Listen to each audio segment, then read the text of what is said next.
Welcome back in BCC family. एक बार फिर से उसी जोश और जुनून के साथ बीसीसी परिवार में आपका स्वागत है। बीसीसी परिवार आपके सफल, सुखद और समृद्ध जीवन की मंगल कामना करता है और इसी के साथ हम आपको मेगा एपिसोड के सीरीज में ले चलते हैं। जैसा कि मैंने आपसे कहा था कि एमटीएस और एसएससी जीडी वालों के लिए रामबाण साबित होगा। 5 क्वेश्चंस नहीं 50 क्वेश्चंस के बराबर होगा।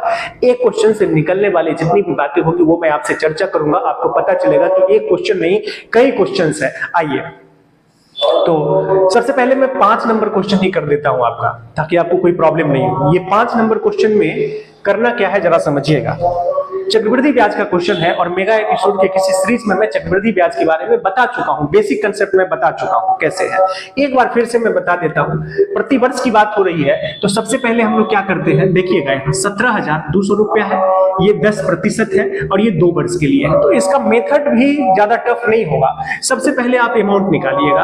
अमाउंट इक्वल टू होता है P into 1 plus R by 100। और जब वार्षिक है तो ना तो रेट में चेंज होगा और ना ही समय में चेंज होगा। जब अर्धवार्षिक होता तो होता, त्रैमासिक होता तो होता, लेकिन यहां पर कोई चेंज नहीं होगा।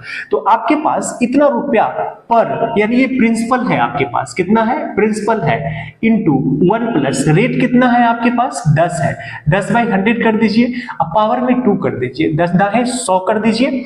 देखिए एक लाइन 17200 इंटू 10 है 11/10 गुने 11/10, ये दोनों जीरो कैंसिल हो गया।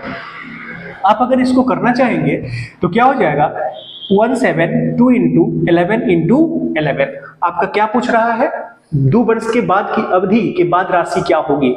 2 वर्ष के बाद की अवधि देखिए तो यहाँ 1 गुने 1 क्या होगा, 1 इंटू 1 1 और 1 को 2 से गुना करेंगे 2। देखिए ऑप्शन नंबर सी पकड़ा गया, पूरा मल्टीप्लिकेशन करने की भी जरूरत नहीं है। 2 इंटू 1 यूनिट प्लेस को आप पकड़ के चले तो क्या हो गया 2 इंटू 1 क्या मिला 2। किसी और में यूनिट प्लेस ये नहीं है, लेकिन अगर सब में यूनिट प्लेस होता तब क्या करते सर, तब मेरे दोस्त आपको गुना करना पड़ता।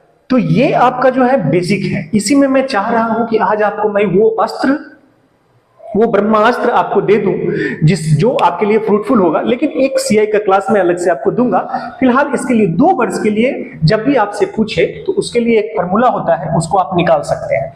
जैसे देखिए यहां पर अगर आपसे पूछे कि CI इक्वल टू क्या होगा, अगर आपसे पूछे कि CI इक्वल टू क्या होगा तो 2 वर्ष के लिए है, फॉर 2 इयर्स के लिए है। तो इसको कैसे अरेंज करते हैं हम लोग, जरा ध्यान दीजिएगा। 2R square, this is not बटा, दिस इज नॉट बटा, ये यहां पर मेंशन कर दीजिए for 2 years. This is not division, यहां पर आपसे CI का फॉर्मूला है। और मेरे दोस्त एक चीज और छूट गया इसमें, इनटू में P भी करना है। इनटू में क्या करना है, P करना। अब देखो जरा कितना सिंपल सी बात है इसमें। ये CI है और हमारे पास CI है 2R है, फॉर 2 इयर्स की बात हो रही है, यहाँ 2 इयर्स है। लेकिन आपके जहन में सवाल होगा कि सर यहाँ पे तो आपसे पूछ रहा है ये अमाउंट, जिसको हम हिंदी में मिश्रण कहते हैं, लेकिन आप CI का फॉर्मूला क्यों बता रहे हैं। मेरे दोस्त यदि आपको लगे कि ये फ्रूटफुल है आपके लिए तो इसका इस्तेमाल करेंगे, और नहीं लगे कि सर उससे पहले मैं इसी से बना लूंगा तो आपकी मर्जी, कोई रिस्ट्रिक्शन नहीं है कि आपको किस मेथड से बनाना है। अब आइए तो ये फॉर 2 इयर्स की बात है। रेट देखिएगा आपके पास क्या कितना सिंपल हो जाएगा सारा, देखिएगा। पहले हम इस बात को पकड़ेंगे, किसको पकड़ेंगे, इसको। P से मुझे कोई मतलब नहीं है, P से मुझे कोई मतलब नहीं है अभी फिलहाल। पहले मैं इसकी बातें करूंगा। तो 2 इयर्स के लिए है, मेंशन हो गया। 10 इयर्स है, देखिए तो जरा 10% है। रेट की जगह पर अगर 10 है, 10 का स्क्वायर करेंगे तो मेरे दोस्त ये हो जाएगा 100। इधर से चलेंगे राइट से, P बाद में हम मल्टीप्लाई कर लेंगे। P का मल्टीप्लिकेशन कब करेंगे, बाद में P से मल्टीप्लिकेशन। पहले हम इस पार्ट को देखेंगे और राइट से चलेंगे। रेट आपके पास कितना है 10 है, 10 का स्क्वायर आप करेंगे तो कितना हो जाएगा 100 हो जाएगा। और ध्यान रखिएगा 2 डिजिट राइट से 2 डिजिट छोड़ेंगे, राइट से 2 डिजिट छोड़ेंगे, उसके बाद लिखेंगे। फिर देखिए तो ये रेट है और आपका रेट कितना है 10 है, 10 गुने 2 करेंगे तो 20 हो जाएगा। 2 अंक छोड़ना है, 2 अंक जब छोड़ देंगे तो ये ऐसे हो जाएगा। 2 अंक जब छोड़ देंगे, कितना सिंपल, 2 अंक जब छोड़ देंगे तो ये ऐसे हो जाएगा। 0 का 0, 1 का 1 और ये हो गया 2। डियर स्टूडेंट अब जरा ध्यान दीजिए, अब इसको मल्टीप्लाई कर दीजिए P से। अब इसको मल्टीप्लाई किससे कर दीजिए, 17200 से आप मल्टीप्लाई कर दीजिए। और उसके बाद जो इसमें रिजल्ट आएगा, उसमें 4 अंक के बाद डेसिमल देना है। क्या देना है उसमें, 4 अंक के बाद डेसिमल देना। आपको लग रहा होगा कि सर इससे पहले तो वही बना ली। हाँ, यहाँ पे जरूर लग रहा होगा आपको कि इससे पहले सर मैं मेथड से बना लूं। आपकी मर्जी, आपको जो लगे कर लीजिएगा। जब इसको मल्टीप्लाई करेंगे तो क्या करेंगे, 4 अंक के बाद आप डेसिमल देंगे, 4 अंक के बाद डेसिमल देंगे। कहां से डेसिमल देंगे, राइट साइड से, 1 2 3 4। अब जो 4 अंक के बाद डेसिमल देने के बाद जो बचेगा वो क्या मिलेगा आपको, सीआई मिलेगा। कितने साल का सीआई मिलेगा, 2 इयर्स का। सपोज करिए इसी क्वेश्चन में अगर डायरेक्ट आपसे सीआई ही पूछ देता, देखिए कितने क्वेश्चन बन गए। अगर इससे आपसे सीआई पूछ देता तो सीआई भी निकल जाता, अगर डायरेक्ट इसमें सीआई पूछ देता चक्रवृद्धि ब्याज क्या होगा तो आपका डायरेक्ट आंसर आ जाता। लेकिन इसी फॉर्मूला से अमाउंट भी आ जाएगा, मिश्रधन भी आ जाएगा। तो समझ गए आपको क्या करना है यहाँ। तो हमारा जो अमाउंट होता है उसके लिए मैंने आपको किसी सीरीज में बताया है P into P plus CI. हमारा जो अमाउंट होता है क्या होता है, P प्लस सीआई। हमारा जो अमाउंट होता है क्या होता है, P plus CI, P plus CI. तो यदि आपका सीआई निकल गया तो आपके पास तो प्रिंसिपल है, आप उस प्रिंसिपल में जोड़ दीजिए। मुझे इस क्वेश्चन के जरिए आपको लग रहा होगा कि सर ये थोड़ा सा पेचीदा लग रहा है, तो मेरे दोस्त जो आपको कंफर्टेबल लगे करिए। इसको जरा ध्यान से समझिएगा। r का स्क्वायर 100 कर दिए, 10 दूना 20 कर दिए। पहले आप ऐड कर लेंगे 0 0 1 2 और इसको मल्टीप्लाई करेंगे कि प्रिंसिपल से। 4 अंक के बाद डेसिमल देंगे 2 साल के लिए। 3 साल की जब चर्चा होगी तो उसका फॉर्मूला बदल जाएगा। मैं किसी स्पेशल क्लास में सीआई का पूरी कहानी आपको बताऊंगा। तब तक के लिए आप इतना से काम चलाइए। आप क्या करेंगे, यहां पर प्रिंसिपल ले लेंगे और यहां पर सीआई ले लेंगे। दोनों को जब हम ऐड कर देंगे तो हमको क्या मिलेगा, अमाउंट मिलेगा। क्लियर है। यदि आप स्क्रीनशॉट लेना चाहते हैं तो ले सकते हैं। तब तक मैं दूसरा क्वेश्चन की बात करूंगा। आइए अब मैं बात करता हूं, मैं इस क्वेश्चन को डिलीट कर रहा हूं, आप अच्छे से नोट कर लेंगे मेरे दोस्त। 2 है, ये मेथड हो गया जिसमें आपका आंसर आ गया, ये आपका टेक्निक है, ये आपका क्या है, टेक्निक है। थोड़ा ध्यान से 3 बार 4 बार आप वीडियो को देख लेंगे। अब जरा ध्यान दीजिएगा। अब क्वेश्चन नंबर 1 नंबर, ये 5 नंबर था मेरे दोस्त। 1 नंबर क्वेश्चन देखिएगा बारीकी से। 1 नंबर क्वेश्चन में क्या कह रहा है, मैं देख रहा हूं। सबसे पहले मैं क्वेश्चन में कुछ बातें आपसे कर दे रहा हूं। ये देखिए 50,000 है, ये 10% है, ये 20% है और ये 40% है। बड़ी बारीकी से समझिए। सबसे पहले मैं आपको वो क्वेश्चन ही क्लियर कर देता हूं, उसके बाद मैं कुछ एक्स्ट्रा विषय बता दूंगा। कह रहा है कि एक मशीन 50,000 रुपये में खरीदा गया, मूल्य में पहले वर्ष में 10%, दूसरे वर्ष में, क्वेश्चन नंबर 1 को देखेंगे, दूसरे वर्ष में 20% और तीसरे वर्ष में 40% मूल्य ह्रास किया जाता है।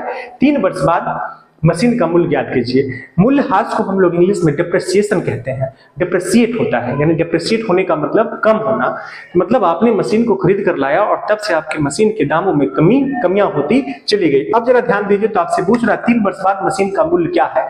तो डायरेक्ट आंसर पे आइए, डायरेक्ट आंसर पे आइए। आपने ये मशीन खरीदा था, आपने ये मशीन खरीदा था और इस पर लगातार घटते चला गया दाम। तो अगर 10% दाम घटा है तो कितना हो जाएगा, 90/100। गौर फरमाइएगा 20%। तो बहुत सारे बच्चे क्या करते हैं, ये 10% हो गया, 90/100 कर दिए, तो हो सकता है वो 20 और 10 30 कर देंगे। ऐसा नहीं करना है, 20 और 10 30 नहीं। अब फिर 20% घट गया तो कितना कर देंगे, 80/100 कर देंगे। अब फिर 40% घट गया तो क्या करेंगे, 60/100 कर देंगे। मुझे लगता है कि अब इसमें कुछ बचा नहीं, आप कैलकुलेशन खुशी से कर लेंगे और खुद से आंसर देखेंगे क्या है। क्या करेंगे, खुद से आंसर देखेंगे क्या है। देखिए कितना सिंपल। सबसे पहले तो ये 0 से 0 कट जाएगा, 00 से 00, 00 से 00, 00 से 00। अब मल्टीप्लाई कर लीजिए, ठीक है। मल्टीप्लाई करने का भी तरीका मैं थोड़ा बता देता हूं।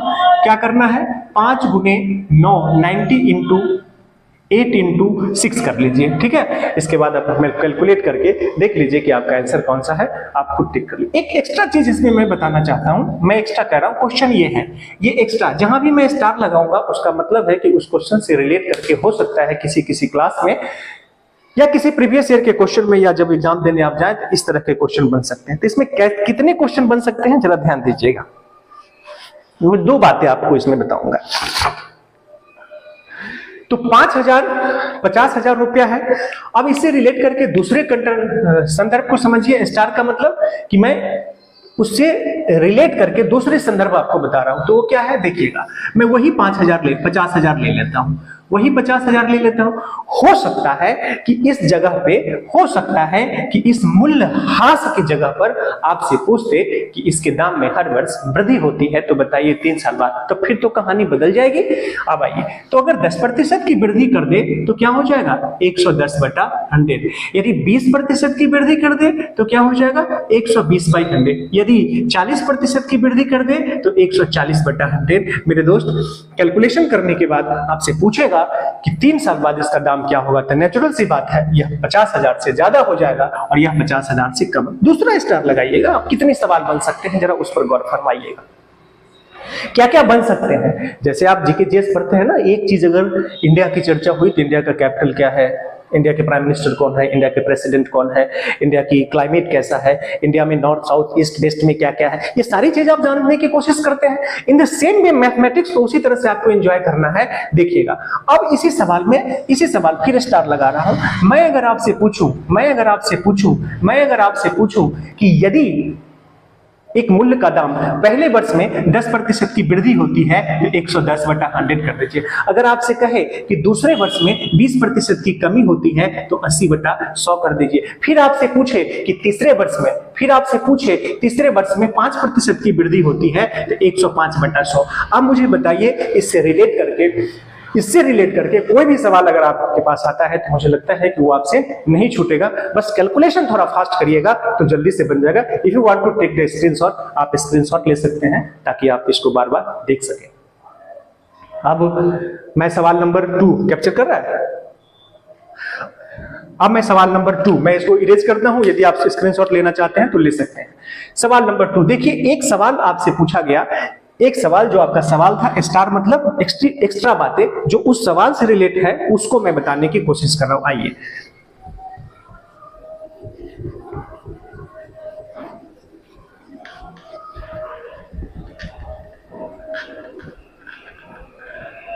अब मैं जो आपसे बातें करने वाला हूं वो बातें हैं 2 नंबर सवाल।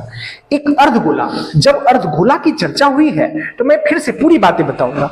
जिसकी चर्चा जिस समय होगी वो मैं पूरी चर्चा आपसे कर दूंगा। सबसे पहले तो अर्धगोला का मतलब होता है, इसको वृत्त से थोड़ा अलग सोचिएगा। अर्धगोला इन द सेंस क्या, एक बॉल, चाहे वो लोहा का हो, कॉस्को का हो, प्लास्टिक का हो, उस बॉल को आप बीचों बीच काट दीजिए, बीचों बीच यानी आधा आधा, तो उसका जो आधा पार्ट होता है वही अर्धगोला होता है। क्या होता है? अर्धगोला होता है। थोड़ा इमेजिनेशन करो कि अगर हम उसको काटते हैं तो ऊपर से एक वृत्ताकार आकार बनता है। क्या बनता है? ऊपर से एक वृत्ताकार आकार बनता है। उसको अगर कपड़ा से आप बांध देंगे तो ऊपर से एक वृत्ताकार आकार बनता है। गोला और अर्धगोला, गोला से ही अर्धगोला निकला है। कहां से अर्धगोला निकला है? गोला से। यदि गोला नहीं तो अर्धगोला नहीं, लेकिन हम यहां सिर्फ अर्धगोला की चर्चा करेंगे। तो आइए, अर्धगोला की अगर आप चर्चा करेंगे तो सबसे पहले अर्धगोला का ये टाइप होता है, ये अर्धगोला का टाइप होता है। बीच में यहाँ पे सेंटर होता है। अगर बाउंड्री को टच कर जाए उसको त्रिज्या कहते हैं। ये भी आर है, ये भी आर है और ये भी आर है।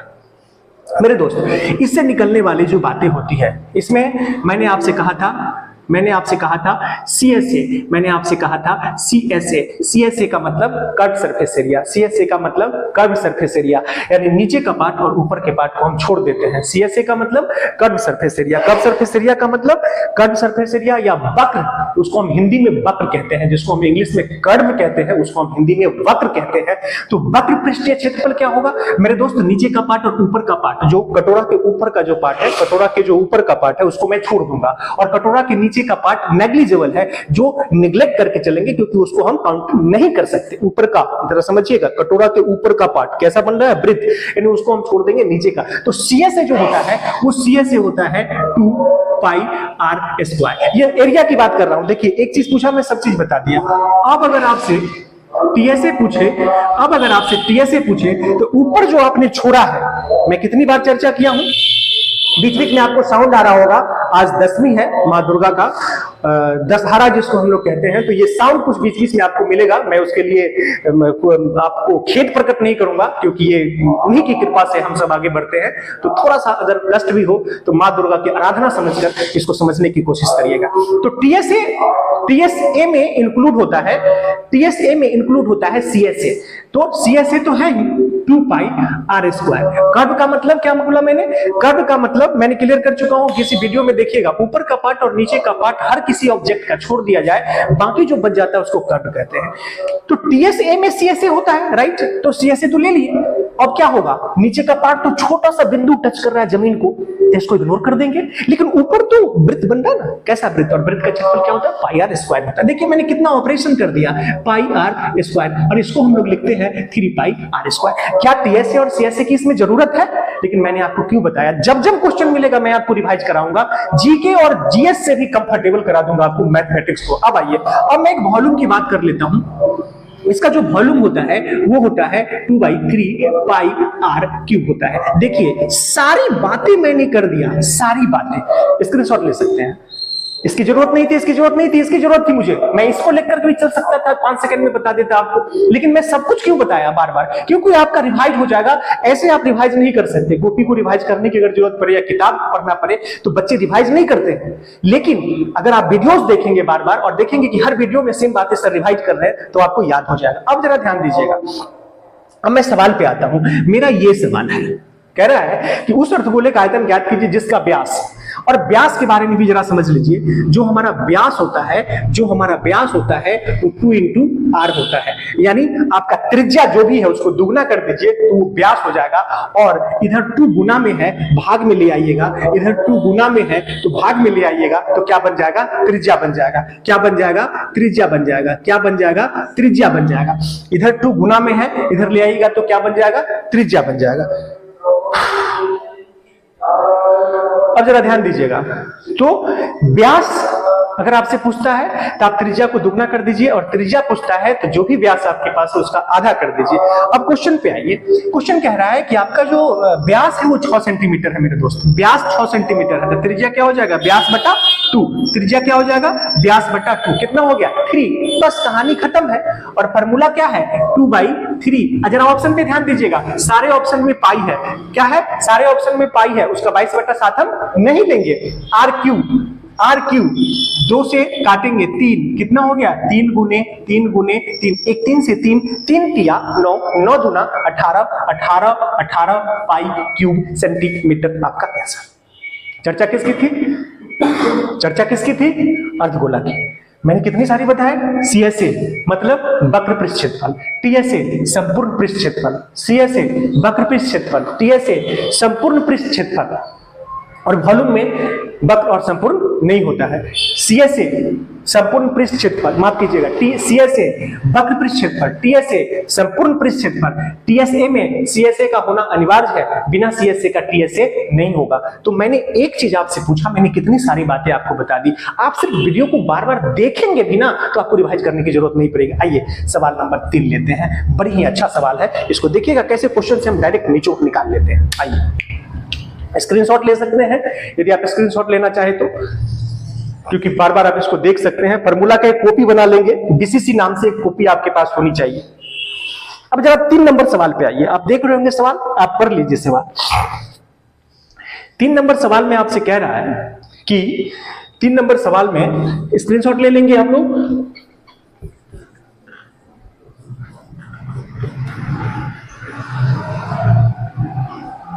तीन नंबर सवाल में आपसे कह रहा है, 3 नंबर सवाल में राहुल अपनी आय का कुछ भाग, सबसे पहले राहुल अपनी आय का कुछ भाग खर्च करता है और शेष भाग बचाता है। उसके व्यय और बचत का जो अनुपात है ये है, यदि राहुल की आय 36,000 रुपए है तो उसका व्यय कितना है? व्यय के बारे में जरा समझ लीजिए।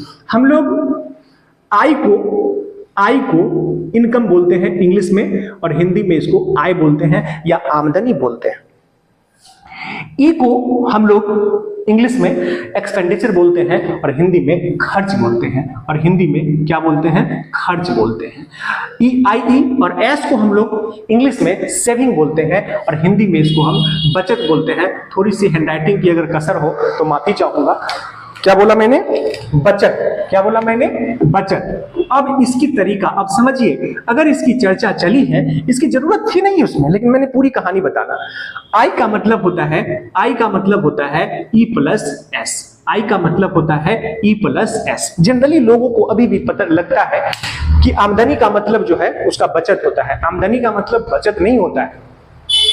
जो आप कमाते हैं, जो आप कमाते हैं, जो आप कमा के लाते हैं, जो आपकी सैलरी है, जो महीने में आपको मिलती है, वो आपकी इनकम है। तो जब सैलरी मिलती है उसके बाद आप लोगों को पैसा देते हैं, किराना स्टोर वाले को पैसा देते हैं, तो उसमें से क्या करते हैं? खर्च करते हैं। तो खर्च करने के बाद लास्ट में महीने में जो आपके अकाउंट में बच जाता है उसको आप बचत बोलते हैं। खर्चा किसको कहते हैं? स्पष्ट है। बचत किसको कहते हैं? स्पष्ट है। यानी आपके आमदनी में खर्चा और बचत दोनों का इंक्लूजन है। आपकी आमदनी में खर्चा और बचत दोनों है। तो आप अपने आमदनी में से खर्चा को हटा दीजिए तो क्या बचेगा? सेविंग बचेगा। आप अपने आमदनी में से सेविंग को हटा दीजिए तो क्या बचेगा? खर्चा बचेगा। तो इससे तीन बातें आपका निकल जाएगा। इस तीन में से कोई दो आपके पास है तो चौथे की तीसरे की गारंटी। अब आइए मैं यहां पर थोड़ा सा एक्स के फॉर्मेट में ले चलूंगा।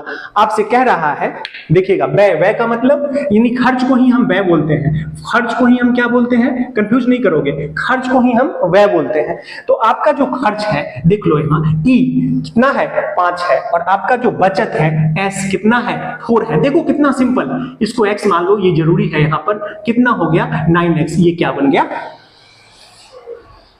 कितना सिंपल। आपका जो खर्च है 5 है, 5x मान लिए। आपका जो सेविंग है, जो बचत है, वो आपका 4x हो गया। और जब दोनों को जोड़ दिए तो आपका इनकम बन गया।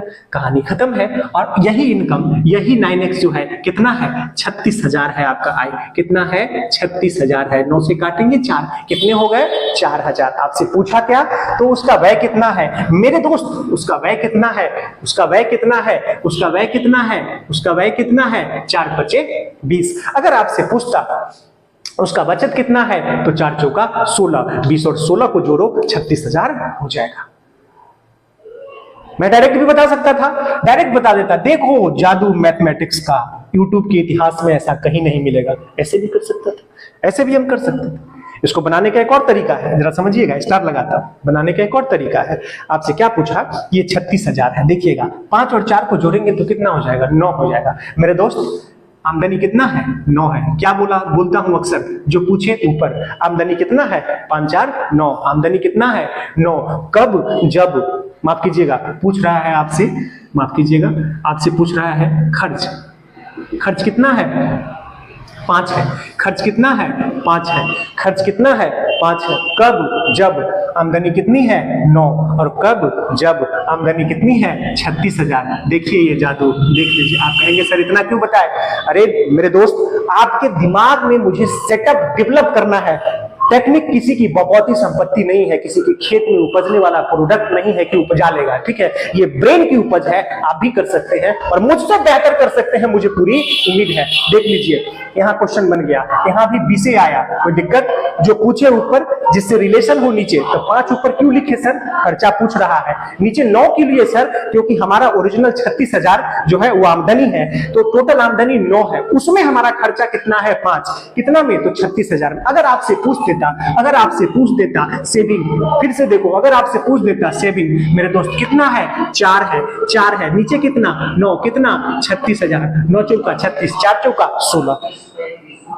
एक सवाल और उससे निकलने वाले कितनी सारी बातें मैं आपसे शेयर कर लिया। ये आपका बेसिक कंसेप्ट के जरिए हो गया, ये टेक्निकली हो गया। जब जैसन तब तैसन का इस्तेमाल करेंगे तो हमारा 3 नंबर क्वेश्चन भी आसानी से बन गया। अब आइए, अब जरा ध्यान दीजिएगा। अब कहता है कि ये बड़ी अच्छा क्वेश्चन है, ध्यान दीजिएगा। स्क्रीनशॉट ले सकते हैं आप, नोट ऐसी करेंगे, आप बार बार देखेंगे, उससे भी बन जाएगा।